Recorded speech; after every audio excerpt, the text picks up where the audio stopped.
میرا سوال یہ ہے کہ میں حافظ قرآن ہوں جی اور ماشاءاللہ. میرے گلی میں میرے گھر کے ساتھ ہی مسجد بھی ہے. میں 5 زیادہ آپ تو حافظ قرآن ہیں، آپ اس کا تفسیر اور ترجمے کے ساتھ وہ والی آیتوں کو بار بار جب بھی نماز پڑھیں یا نماز کے علاوہ بھی ان آیتوں کا تذکرہ اور ان آیتوں کا اجرا رکھیں اپنے اندر کہ جو آخرت کے اندر اللہ تعالیٰ کی قربت کی آیتیں، ٹھیک ہے، قربت کی. بعد میں پھر وہ والی آیتوں کے اوپر آئیں گے جن میں جو اللہ تعالیٰ سے جدائی کی آیتیں ہیں نا، دوزخ کی اور وعید کی. اور دوزخ کیا ہے؟ اللہ سے جدائی ہے نا دوزخ تو.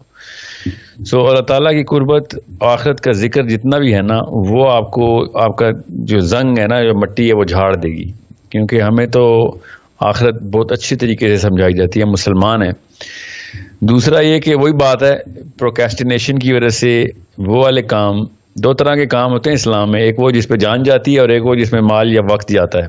ٹھیک ہے، تو نماز تو وہ کام ہے جس میں جان تو نہیں جاتی نا، مال یا وقت جاتا ہے. تو دونوں کاموں میں اس کو پروکیسٹینیشن ہو سکتی ہے. غزوہ تبوک پہ صحابی جب نہیں گئے تھے کیونکہ فصلوں کا ٹائم تھا، تو اصل میں وہ جان اور مال دونوں کے اوپر پروکیسٹینیٹ کر گئے تھے. تو اللہ تعالیٰ نے پھر، ہمیں پتہ ہی ہے پھر کیا ہوا ان کے ساتھ اور پھر کس طریقے سے ان کی توبہ قبول ہوئی.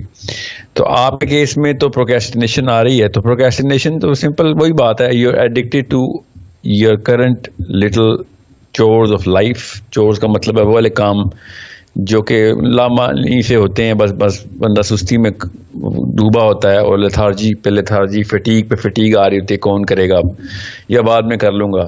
یہ سارے کے سارے کام آپ کے لائف سٹائل کو ریپرزینٹ کر رہے ہیں. اس کو پھر میں بتا رہا ہوں ہارڈ لائف کے اندر لانا تھوڑا پڑے گا اپنے آپ کو.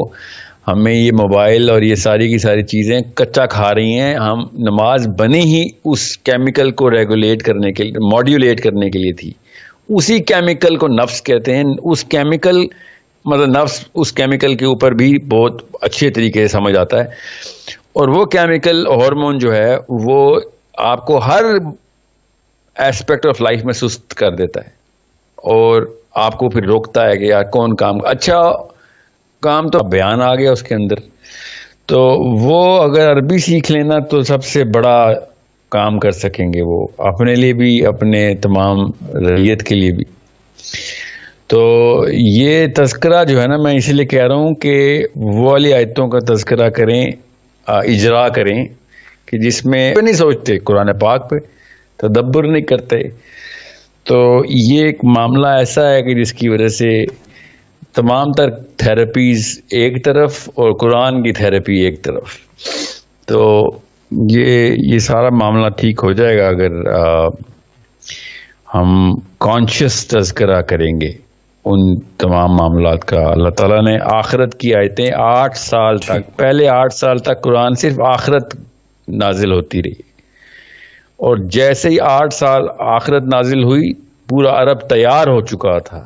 پھر 8ویں سال کے بعد احکامی آیتیں آئیں تو لوگوں نے ایک سیکنڈ میں احکام پورے کے پورے لائف میں اپلائی کر دیے. ایک سیکنڈ میں شراب اٹھا کے پھینکی، 1 سیکنڈ میں پردہ کیا، 1 سیکنڈ میں نمازیں جاری ہوئیں. سو کیسے ہو؟ پہلے آخرت کا